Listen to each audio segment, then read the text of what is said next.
Your own mind is your own palace. The problem is you cannot access the rooms of the palace when you want to go to some room. Very often it's random. Something happens, you get angry. Something happens, you get happy. Emotions rule the mind. If you want to move around through the palace of your mind, there is a good practice of meditation which can help you to become the king of your own mind and to rule your body and mind, which in the end will result in a more happy and a more balanced life that you are more in control of. You can own your own palace of your own mind if you really want to, and it's not that difficult. It just takes practice and repetitions throughout the years.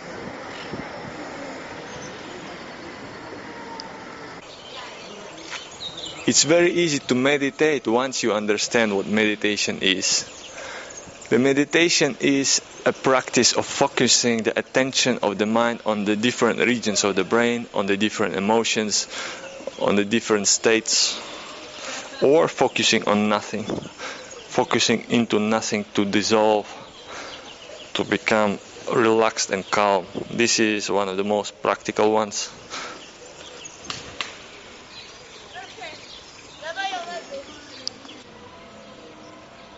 There are hundreds of forms of meditation. Some of them are physical, some of them are mental. The most practical ones, they focus on the relaxation. So the easiest one is to focus on the breath and nothing else, to sit down or lay down, to calm and to relax. You just sit down, breathe in, breathe out, focus on the breath. If your attention shifts away from the breathing, just breathe again, focus on the breath. It will always bring you back and you will remove your attention from everything else. It will be removed from anger, from desire, from lust, from greed, from depression.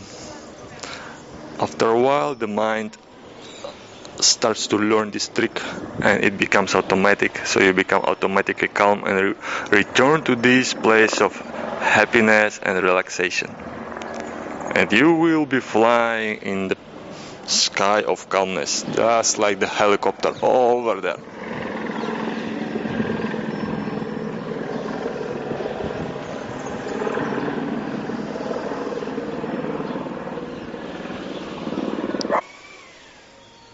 The untrained mind is like a wind. It wanders around from one street to the next, from one emotion to the next. One of the more interesting forms of meditation is focusing on the heartbeat. In case you want to rebuild your body, this is the one you go for. You focus on the heartbeat until you feel it in every part of the body, in every part of the brain. You feel the flow of the blood. Then you start to feel all of the different pains, all of the different parts of the body. Individually, you can walk around, just focus your mind on each part of the body and keep the focus on the heartbeat. This is the focus on the heartbeat. The meditation with this focus is very good for reconnecting with the body in case you work mentally or you don't do any physical exercise, or just when you are sick and if you cannot do anything else, you just have to reset your body and to heal and to allow it to heal itself. Try this one out too. Just focus on the heartbeat in a dark room, close your eyes, lay down, focus on the heartbeat for 20 minutes, half an hour, 1 hour, whatever you like, and then see if it works, if you are able to feel the heartbeat in every part of the brain, every part of the body.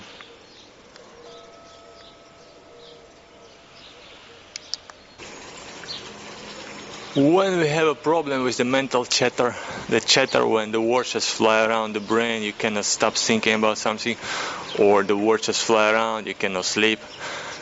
There is one form of meditation which can cancel out the words and the mental chatter is by focusing the attention of the mind on a sound, on a different sound, on the sound of the running water if you play an audio file of the running water, or a very ambient, very simple, soft background music. You can meditate with music if you want to. Listen to the sound of the birds. Another version of this would be a more extreme one. You break the mental chatter with a mantra, and you just repeat the same mantra over and over, and then your brain starts to get trained to this mantra, and once you repeat it, it becomes like a switch for the mind to activate that state which you train yourself for. Mantra is okay, it's a bit overvalued, but it works for some people who cannot just stop this mental chatter. If nothing else works, and go for that.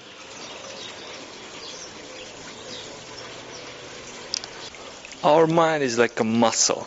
You can train this muscle. It's like a symbolical muscle. You can train this muscle to be in a different state. You can train it to be happy, or you can train it to be angry. You can focus on some emotions, or you can train it to be calm, or you can train it to be euphoric. If you focus on this one emotion or on this one state of mind, so the more you train it, the more stronger it becomes, and the more easy you can activate and access your muscle, your mental muscle.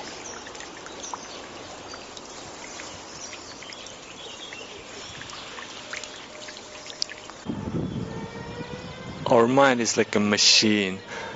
You automatically meditate and you train it to do something even if you don't meditate actively. When you think, when you overthink, when you obsess, when you learn something, when you repeat the same action, the same thought, when you watch TV and see the same thing all over again and then laugh or be angry about the news what's on TV, you automatically meditate towards this state of mind. So there is an automatic meditation in everything. The trick is to use meditation actively, to focus actively on the things that you want instead of the things that you don't want. You can become the ruler of your own palace and the ruler of your own kingdom of the mind.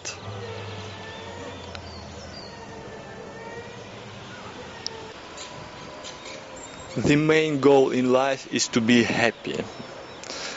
So you can search your happiness in everything. You can search it in money, pleasure, sexuality, food, love, romance, art, whatever.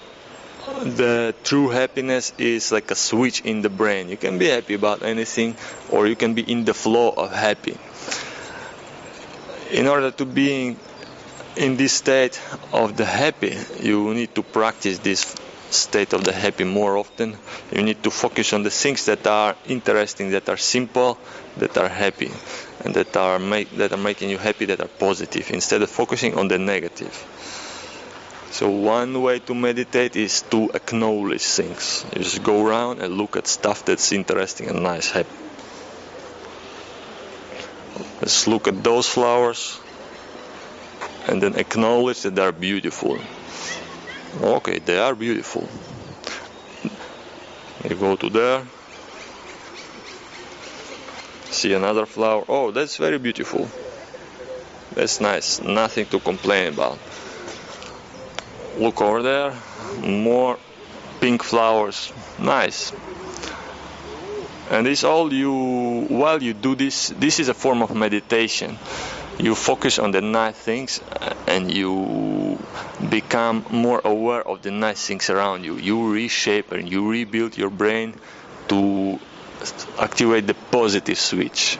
Or you can also focus on the noises in the background, like the noise of the traffic in the background. Or you can focus on the bad things, like you say, oh, there is a stain of poop, I cannot sit in here. This focusing on the negative. Or you say, oh, okay, this spot over here is a clean one. Oh, it's very nice to sit down. Okay, let's sit down. So when you focus on these positive things, on the things that make you happy, they lead you to something. They lead you to results, to new opportunities. So when you focus on the negative, you block yourself. You train your mind actively to be a negative person and block everything there is, every option in your life. So meditation can increase your potential. You can either focus on that background noise, you hear that in the background? You can either focus on that noise, or you can focus on something that is nice in life, like this flower. And when you focus very, very hard, and when you are concentrated, the bad things, they go away, they switch off. And you enter a state of the happy, when you are more happy than not happy. So you balance out the negative ones, and then you enter the state of mind where it just becomes happy, positive, starts to search for opportunities, options, and productive things. Or you enter the state of mind where you don't care about anything. When you don't focus on anything, you become apathic, disconnected, and indifferent to things. Some people seek that indifference, some people seek the focus on the good things.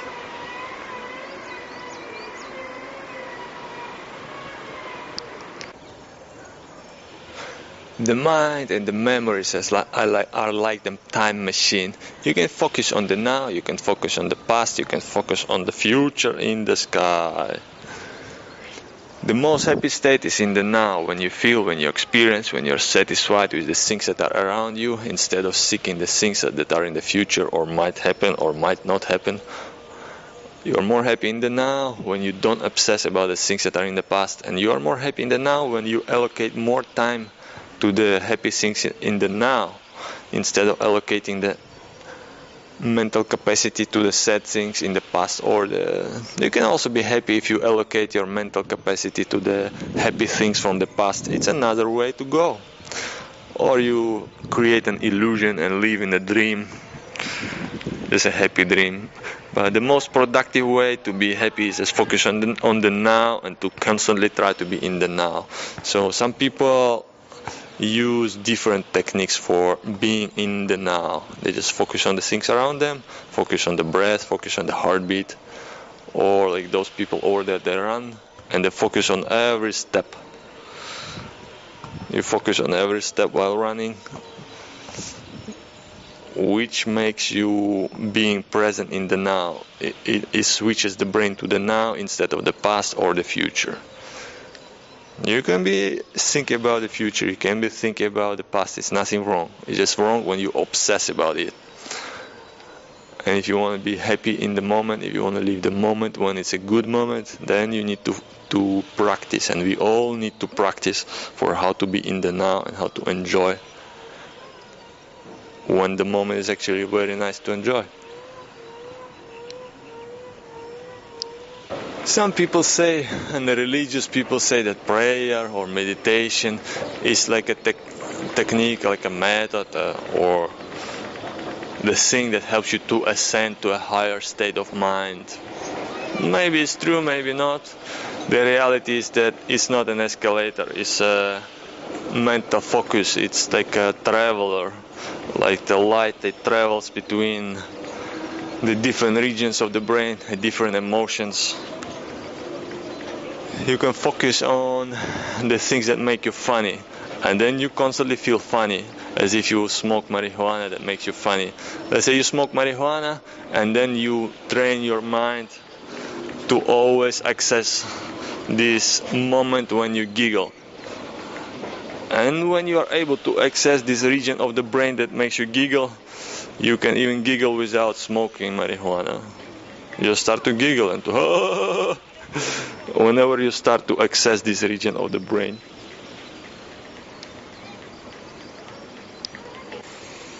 Some people say that it's possible to enter nirvana, or the higher level of consciousness, with the help of meditation. Yes, it's partially true. Like the Buddha said, you can enter nirvana if you become indifferent or if you meditate.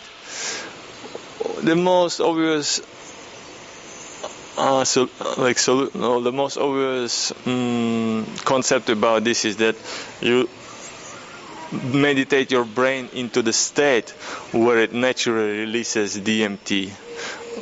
And when you feel euphoric, ecstatic, or indifferent and happy, and you see visions, for many people the access to nirvana and to the bliss state is closed because the gate to the nirvana is for some reason closed, and you got a big lock on it. So in case you want to enter that nirvana state or the blissful happy moment and be like the people over there on the green grass, you can be in the place where the grass is greener. When you experience a happy moment like your trip on DMT, on salvia, or if you are euphoric, when you give birth, a woman naturally releases DMT, or when you simply are very, very happy and where you feel euphoric, you just have to remember this moment, and then you see which part of the brain is activated when you remember this moment.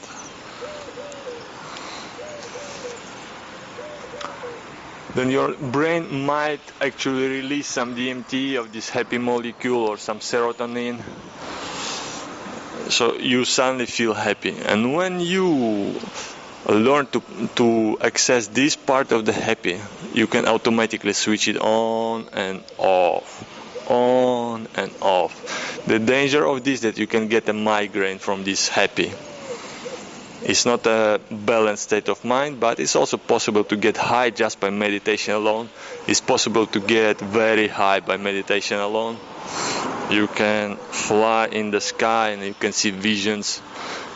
If your brain is well oxygenated, so you do the breathing exercises, like you press the breath in with a little bit of pressure, and then you exhale without pressure, just naturally it floats out, and you meditate on the happy, on this DMT part of the brain, and then you start to see visions after an hour or so. It's another form of meditation. It's not a balanced one, so you can get a migraine from this. But it's also nice to experiment with, in case you are ready for experimenting. There is a visual form of meditation which can be very helpful for the people who cannot do otherwise. So you visualize something that you like and you constantly become happy, and then you concentrate on that feeling, on that region of the brain that makes you happy. So you can visualize the image first and then concentrate on the feeling or the region of the brain. Or you can access a memory, a visual memory of something that was very happy in your past. So you focus on that vision first, then you get the emotion, the smell or the sound, and then you focus on the feeling and then on the region of that brain that makes you happy. Just like that girl over there. She is having a happy moment. Later on in life, she can focus on that happy moment. And when she shifts her focus, she meditates on that, she can relive this happy moment again and again. So that's about the visual meditation. You can focus on like a glowing orb, like a glowing sunshine, and then you train yourself to be happy on that. So whenever you feel sad or bad or angry or imbalanced, you can also try something fake, something that's not real, like your visualized unicorn. Or you can focus on the real experiences and real images from your own past.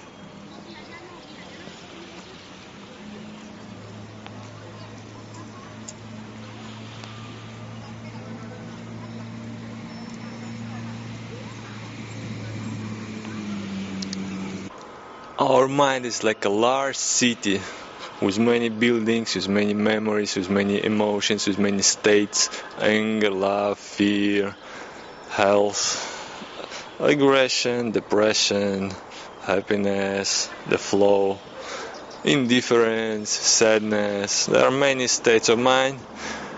There is also a state of mind which is focused. You can be focused. If you practice to be focused, you can focus on any state of mind. You can be sad, like the actors. What they do, they practice the mind and their focus to activate their mental switches to be in any state that they want, in any emotional state. The negative side effect of this is that you get tired from being too emotional, and then you want to practice the state of being calm, balanced, and indifferent. There is an option to focus on the focusing, so that you train your ability to focus on the different regions of the brain, and you just use that part of the brain and the mind, or the memory, or the flow, or the knowledge that you know whenever you need it, instead of constantly obsessing about any region of the brain. If you become a master on focusing, you can access that part of the brain, that part of the brain, or the other part of the brain. You can access any memory. You can access the abilities. In case there's a lot of people have this mental chatter. They just obsess about thinking in words, something that somebody say, that they did, and they just keep obsessing. This is when you focus too much on the linguistical center of the brain, or the emotions that is associated to that. It's okay, you can focus on the linguistic part of the brain when you need to write, or to speak, or to communicate. When you just walk around, you can shift away from that and focus on the walking. Just start walking, focus on every step. Concentrate on the feet, on the legs, and the focus slowly shifts away.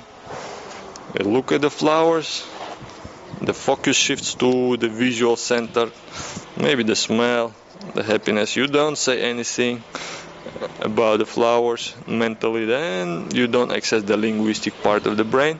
You focus on the visual part. The great mystery and the great magic is about the focus. When you meditate, you become like a traveler within the large city of your mind.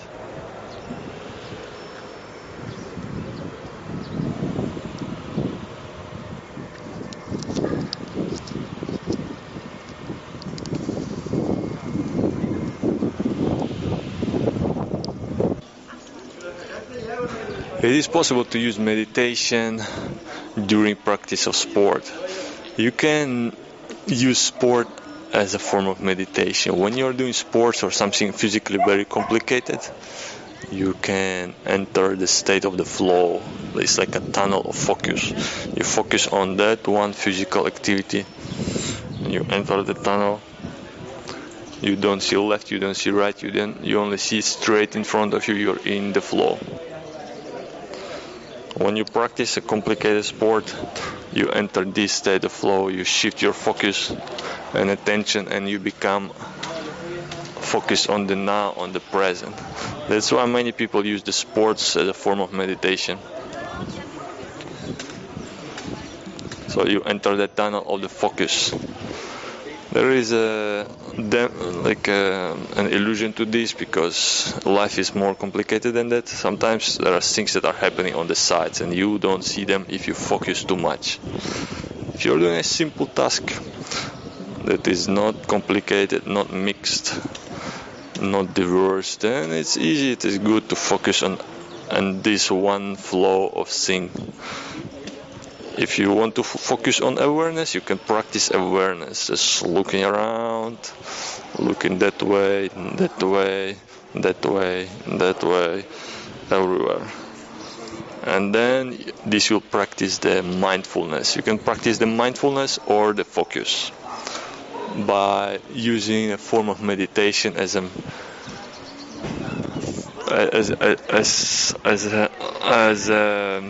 way to focus on the focusing, or the focusing on the awareness.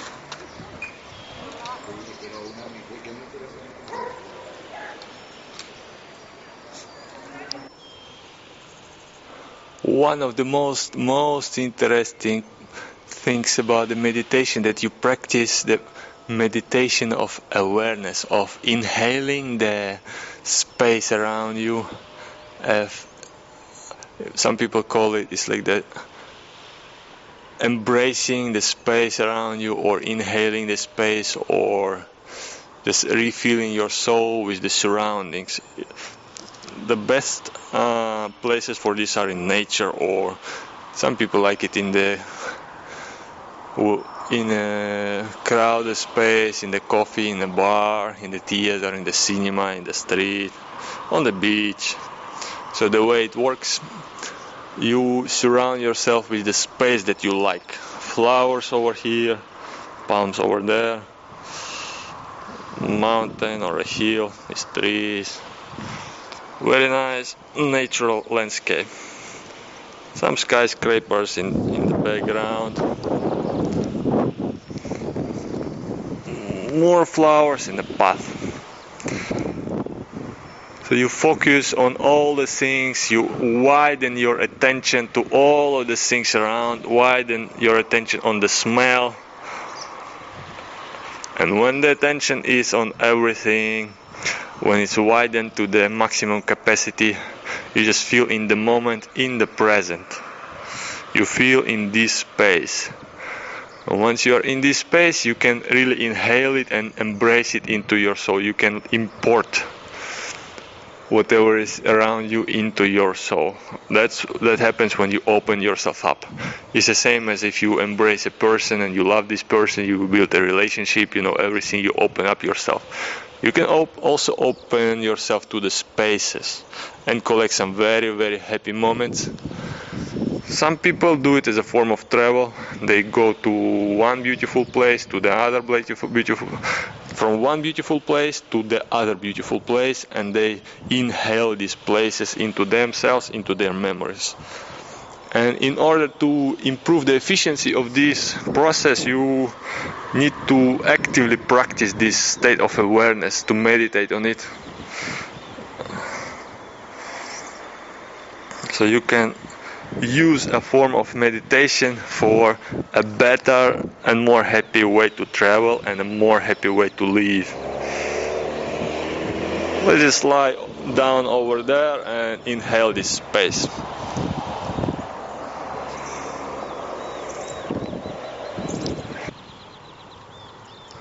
The mind is like a forest. You can wander between the trees, in the woods, from one thought to the other. Let's say you get angry, and then you wander from one angry moment to the other angry moment between the trees in the woods. You get lost, you get stuck. You don't know how you went there, what happened. You run in circles. The mind can be a forest, it can be like a stuck, unknown place, or you can just focus on the steps that you took to get to that place. You can think. You can use thinking as a form of meditation. You can think in steps. What led to what? What made you angry? And why are you angry? After you figure out your emotion, you enter the place of clarity. You understand, this made me angry, and it should not make me angry. So it's pointless to be angry. And then you understand yourself, you discover yourself in your own mental forest. You can wander among the trees of the sad moments, or you can also use the mind to wander in the happy moments, in the field of flowers. You can be among the flowers, enter the space where you feel happy, revisit your happy moments, your happy memories, focus on the good things, and ascend to a higher level over there. So you can use thinking about the good or the bad things as a form of meditation.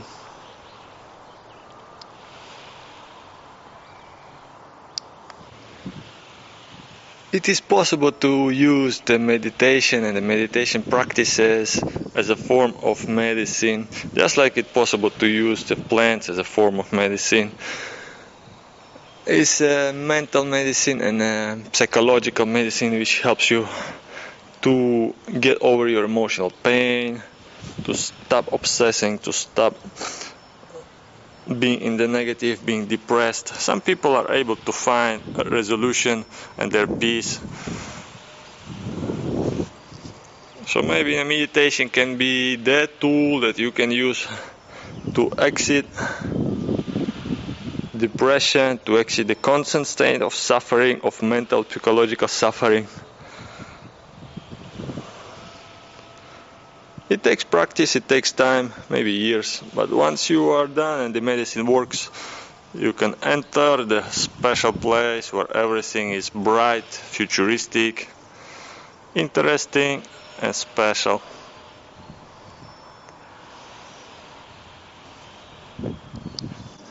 The practice of meditation can help to increase the mental capacity of the brain. It helps the brain to be more calm, more efficient, more productive. There is also another trick that is connected to the productivity and the mental capacity.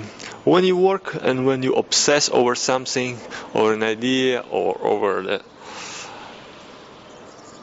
over the method, or if you are stuck in one thing and you do this and nothing else, you become focused. You need to zoom out.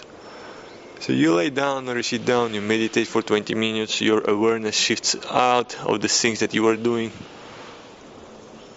You start to be more aware, more relaxed of other things, and suddenly new ideas come.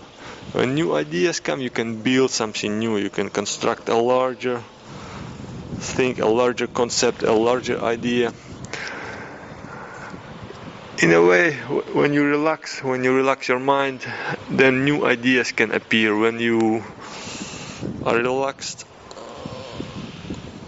you can enable the brain to access and to generate new ideas more easily than a stressed or over-focused mind. So in this way, the meditation can also be used for productivity. And the people who work in offices, who take breaks for 20 minutes of meditating, they are more productive and more happy at work, and they can take a nap or meditative nap for 20 minutes without sleeping. Then they can return to work and start again working on their mental things or creative things and be more productive and effective and go home earlier when they finish their things earlier. So meditation is good for work. In conclusion to all of the information about the meditation, we can agree that it's a helpful practice in life, that it helps us to become a better person, to achieve the better version of yourself, and to help us to maybe even ascend to the higher level of the personal capabilities. And the question is, should it be a widespread practice? Should it be part of the school system, for example? Yes. Why not? It should be a part of the school system. There are all kinds of things that the children learn in school. Why not learn about something that is productive and makes them better at thinking, being creative, being less angry and more happy with themselves? Some advanced schools already teach meditation, like some schools in Asia teach meditation and yoga as part of the school program. Many private schools invite meditation or yoga teacher to help children to understand what it is, how to use it, how to apply it in their life, how to become better people. If the practice of meditation was more widespread, then there would be less aggression, less egoism in our society. It's a good thing, and I think everybody should try some form of meditation that works best for each individual person.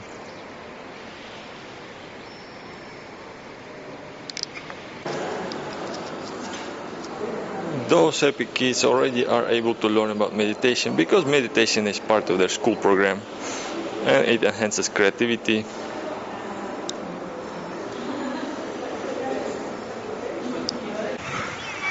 There is one physical type of meditation as an example that you can play on the beach. You just take sand into your hand and then you let it slide slowly and then you repeat the process.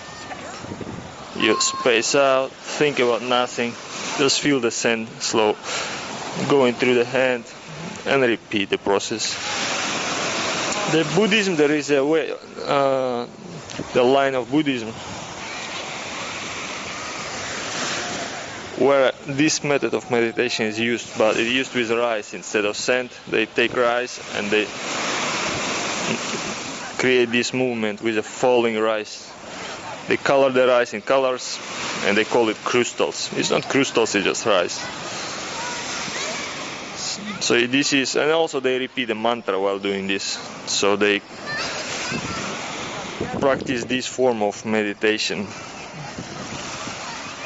It's interesting work for some people, usually for those who have a strong mental chatter, who need something to distract the mind, something physical and something verbal like a mantra. Or on the beach it's also possible to meditate if you listen to the sound of the waves and immerse your mind into this sound, and then you become one. It's also a form of meditation.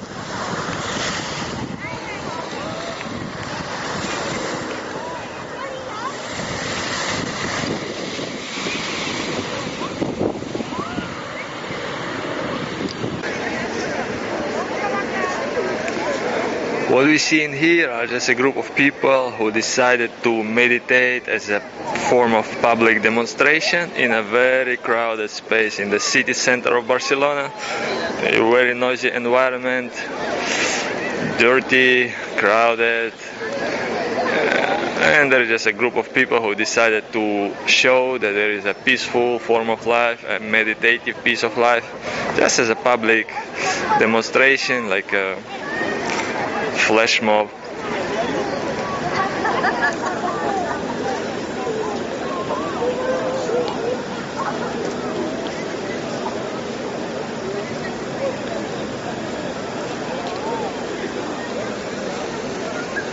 Yes, it's possible to be calm and to relax in a very crowded environment, to forget the angry emotions, to kind of flow away from the negative and to stay in the space which is relaxed, even if the world around is crazy, mad, moving around, shifting and changing. All the noises, they might irritate, so the people just sit down and close their eyes. The idea is to demonstrate meditation for half an hour. I hope that works out for them. Good luck, people.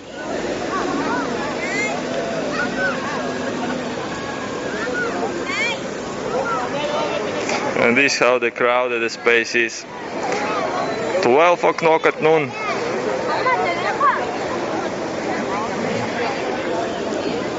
It's not a park, not a typical spot for meditation. So it's just a demonstrative event. Let's see if this one joins. Oh yeah, another person joined. Okay.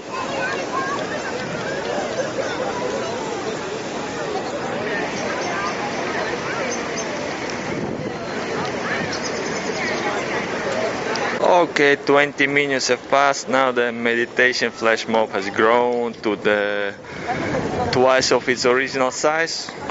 Only one person has left so far, so this person could not relax in a crowded space.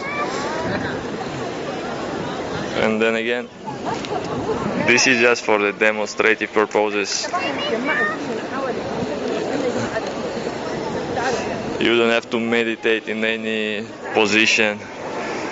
It's just the meditation is just for finding the balance of the mind, to find the place and the sector and the segment of the mind where it's more calm. It's not related to any position. So if you practice religion or whatever, you might practice the position, but in reality it's just a practice of placing the attention into nothing or into some spot of the mind, of the brain. But in this case, it's very, very good to demonstrate the pose and to demonstrate the like a very famous position for a meditative. It's just more photogenic. Meditating for world peace. And the way this was organized is just it was just announced on the internet and Facebook groups. There's like a flash mob. If they would have done it like every week once, same time, same place, then they probably would have a few hundred people who would do this. If you do it just only once, there's gonna be like 15 or 20 people only. Yeah, people meditate, lots of them, and some of them even publicly.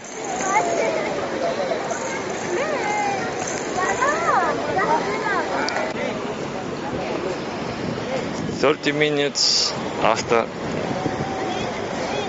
the start, a monk manifested himself magically.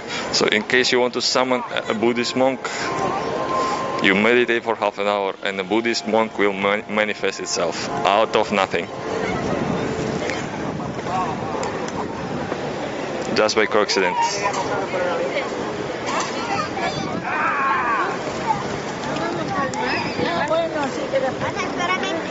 The monk is not related, but it manifested. It's interesting. Meditation attracts monks, Buddhist monks.